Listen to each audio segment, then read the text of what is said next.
30 personnes ont été tuées mercredi dans des attaques simultanées à Dambam, Goudba et Tokabangu. Ce sont des localités du Sahel. L'annonce a été faite jeudi par le ministère de la Défense. Les victimes sont 11 civils, 15 militaires et 4 VDP, des volontaires pour la défense de la patrie, des sortes de supplétifs de l'armée. Le porte-parole du gouvernement burkinabé explique à VOA Afrique les circonstances de cette attaque.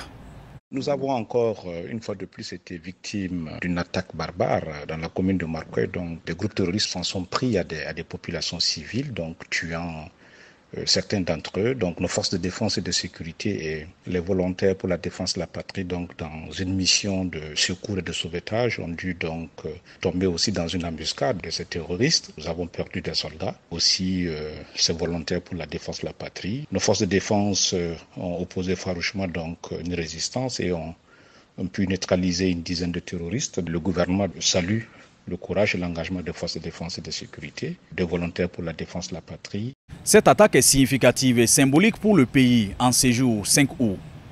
Cette attaque intervient le jour même de la commémoration du 61e anniversaire de l'indépendance du Burkina Faso, juste quelques temps après l'installation des 2 nouveaux ministres en charge de la sécurité et de la défense. 30 morts, ce chiffre est colossal. Je pense que c'est une façon pour les hommes armés non identifiés de dire qu'elles sont déterminées. C'est une façon également de nous défier. C'est la manifestation claire de la crise de l'État au niveau du Burkina Faso.